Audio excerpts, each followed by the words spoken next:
जय हिंद दोस्तों। Exam expert के इस यूट्यूब चैनल में आपका स्वागत है। कुछ ज़्यादा तुमसे चाहत नहीं है ज़िंदगी, बस कल आज से बेहतर हो। इस एनर्जेटिक शब्द के साथ हम लोग आज की वीडियो को शुरू करते हैं।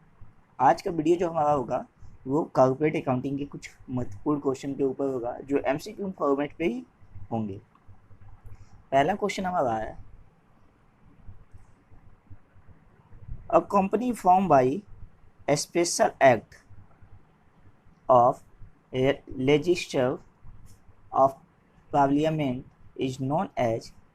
देखिए, कोई भी कंपनी जो कि स्पेशल एक्ट के थ्रू बनती है उसको हम लोग स्टैट्यूटरी कंपनी के नाम से जानते हैं, यानी option C is correct. Question number second को देखते हैं। क्वेश्चन नंबर सेकेंड है, what is minimum required paid up capital of public company. तो कोई भी पब्लिक कंपनी जो होगी उसकी पेड अप कैपिटल जो होता चाहिए कम से कम 5 लाख होनी चाहिए।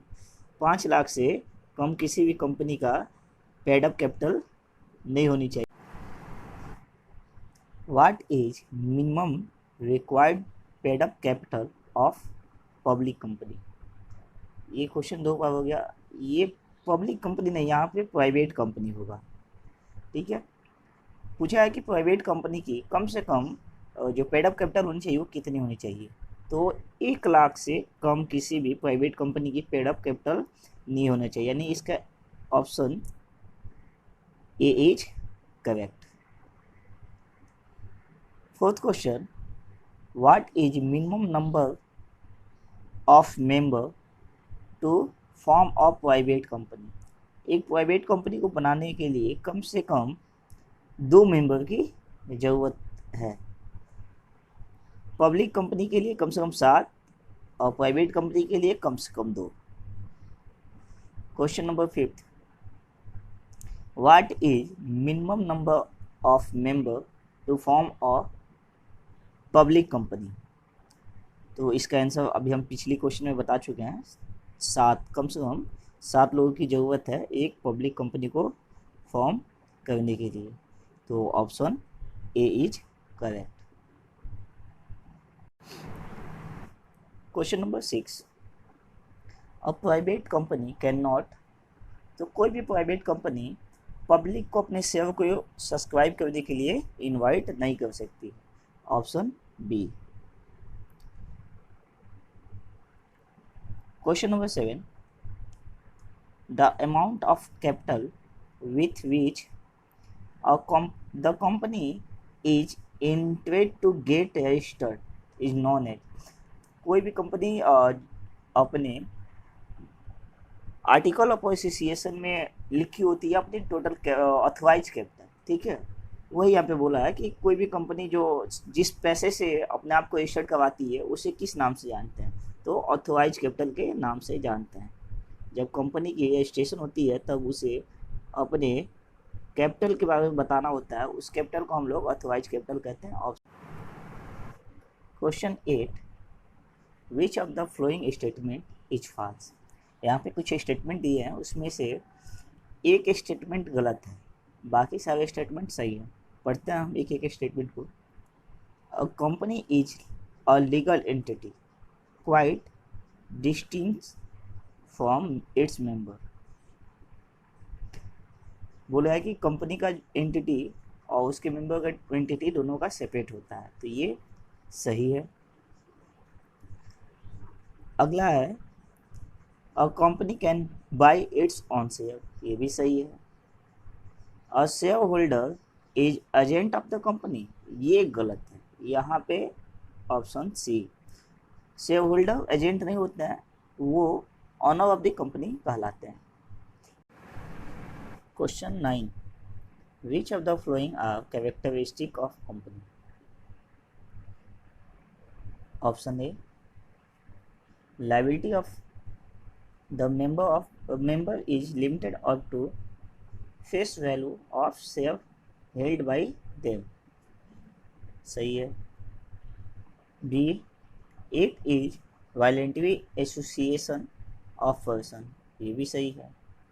अ company is separate body can sue and be sued in its own name, ये भी सही है। परफेक्चुअल सक्सेशन, ये भी सही है, यानी option E all of above. Question 10, as per section 77A of Company Act, a company can buy back its own share out of। तो अब कोई भी कंपनी अपने शेयर को बाई बैक कहाँ से कर सकती है? पहला दिया है reserve which are available for distribution as dividend. हाँ, कर सकती है, कोई भी अगर ऐसा प्रॉफिट है जिसको वो डिविडेंड के रूप में देना चाहती है तो डिविडेंड ना देख के उससे अपना शेयर को बाई बैक कर सकती है। ऑप्शन ए सही है। Security premium account, security premium account में अगर पैसा पड़ा है तो वहाँ से भी हम बाई बैक कर सकते हैं। ऑप्शन बी भी सही है। Proceed of face issue of share, ये भी सही है। फेस इशू भी करके हम शेयर को बाई बैक कर सकते हैं, यानी option D all of above. Question 11, share application and allotment account is a, तो पर्सनल अकाउंट होता है, option A is correct. Question 12, security premium account is show on the liability side of balance sheet under the head, किस head के अंदर दिखाया जाता है? Option B is correct. Security premium reserve को हम लोग रिजर्व एंड सरप्लस अकाउंट में दिखाते हैं। सिक्योरिटी प्रीमियम रिजर्व, जब रिजर्व कोई भी होता है उसको रिजर्व एंड सरप्लस के हेड में ही दिखाया जाता है।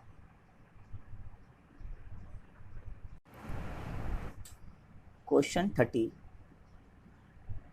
As per section 78 of company act, amount collected as premium on security can not utilise, तो सिक्योरिटी प्रीमियम का पैसा हम लोग कहाँ यूटिलाइज नहीं कर सकते हैं? तो परचेज ऑफ फिक्स एसेट, जो अगर हमें कोई फिक्स एसेट को परचेज करना है वहाँ पे हम प्रीमियम के पैसे का यूटिलाइजेशन नहीं कर सकते हैं। बोनस देने के लिए ऑप्शन ए में बोला है, बोनस देने के लिए हम कर सकते हैं। और हमारे जो एक्सपेंसेस है उनको राइट ऑफ करने के लिए वहाँ पे भी हो सकता है, बाई बैक के टाइम पे भी प्रीमियम का पैसे का यूज होता है, लेकिन कोई भी फिक्स एसेट खरीदने के टाइम पे प्रीमियम का पैसे का यूज नहीं होता। तो option B is correct. 14, the portion of authorized capital which can be called off only on the liquidation of the company, ऐसा पोर्शन जो जब कंपनी बंद होने वाली होती है तो उस टाइम पे मंगाया जाता है, उसे हम लोग कहते हैं रिजर्व कैपिटल। ठीक है, उसको रिजर्व कैपिटल के नाम से जानते हैं। तो option B is correct. Question 15, which of the following statement is false, इसमें कौन सा स्टेटमेंट गलत है हमको बताना है। Statement A, buy back must be authorise by article of company, यानी सही बात है, आर्टिकल ऑफ कंपनी में ये बात लिखी होनी चाहिए कि हमको जब ज़रूरत होगा तब हम बाई बैक कर सकते हैं। और special resolution must be pass for buy back, option B भी सही है, हमें बाई बैक के लिए स्पेशल रेजुलेशन पास करनी होती है अपने मीटिंग में, कंपनी मीटिंग में। Option C, share can be partly paid up, नहीं, शेयर पार्टली पेड अप नहीं होता है, फुल्ली पेड अप होता है। तो option C is correct. 16, if share are bought back out of free reserve, then the sum equal to nominal value of share so bought back is transferred to, तो हमको CRR में transfer करना होता है, capital reduction reserve में transfer करना होता है। दोस्तों चैनल को जरूर सब्सक्राइब कर दें और वीडियो को आगे फॉरवर्ड करें। आपका बस 1 सेकेंड हमारे पूरी टीम का कई घंटों का मेहनत का फल होता है, तो प्लीज़ आप इस पर कंजूसी ना करें। वीडियो को लाइक करें, चैनल को सब्सक्राइब करें और वीडियो को ज़्यादा से ज़्यादा शेयर करें कि ज़रूरतमंद लोगों तक ये वीडियो आसानी से पहुंच सके। दोस्तों किसी कामयाब इंसान ने कहा था कि कामयाबी पाने के लिए तड़प होनी चाहिए, वरना कामयाब होने की तो सब सोचते हैं। क्वेश्चन 17 को देखते हैं। Maximum buyback limit in any year is dash of total paid up equity capital and free reserve. तो मैक्सिमम लिमिट कितनी की है आपकी? 25% की है। कोई भी कंपनी 25% से अपने ज़्यादा शेयर को एक साल में बाईबैक नहीं कर सकती है। ठीक है, 25%, option A is correct. Question 18, which of the following statement is false. इसमें से कौन सा स्टेटमेंट गलत है हमको बताना है। ऑप्शन ए है bonus issue is made out of free reserve is और security premium collect in cash only. सही है, हम सिक्योरिटी प्रीमियम रिजर्व से बोनस इशू कर सकते हैं या अपने फ्री रिजर्व से बोनस इशू कर सकते हैं। Option B bonus share can issue out revolution profit. नहीं, रिवोल्यूशन प्रॉफिट से नहीं होता। ऑप्शन बी आंसर हो जाएगा आपका। ये आपका फ्री प्रॉफिट से किया जा सकता है या फ्री रिजर्व से किया जा सकता है या सिक्योरिटी प्रीमियम रिजर्व से किया जा सकता है। Question 19, share are not offered to existing equity share holder if. इसका ऑप्शन डी सही हो जाएगा, both A and B. Question 20, which of the following reserve can be utilized to make partly paid share into fully paid share। कौन से reserve को आप लोग इस्तेमाल कर सकते हैं पार्टली पेड शेयर को फुली पेड शेयर बनाने के लिए? तो कैपिटल रिजर्व का हम लोग इस्तेमाल करते हैं। ऑप्शन डी करेक्ट हो जाएगा। Which of the following statement is false. इसमें से कौन सा स्टेटमेंट फॉल्स है, ये हमको बताना है। ऑप्शन ए स्टेटमेंट ए है bonus issue is made in lie of dividend. नहीं, लाई ऑफ डिविडेंड से बोनस को इशू नहीं किया जा सकता। डिविडेंड से बोनस इशू नहीं किया जा सकता। जो हमारी फ्री प्रॉफिट होती है, एक्स्ट्रा प्रॉफिट जो होती है, वहाँ से हम लोग बोनस इशू करते हैं। Question number 22, redeemable preference share can be redeem out of. Redeemable preference share को हम लोग कहाँ कहाँ से रिडीम कर सकते हैं? तो पहला दिया है sale process of investment, proceed of investment, the proceed of fresh issue of share. Fresh issue करके हम लोग शेयर को अपने रिडीम कर सकते हैं। तो ऑप्शन बी इज करेक्ट।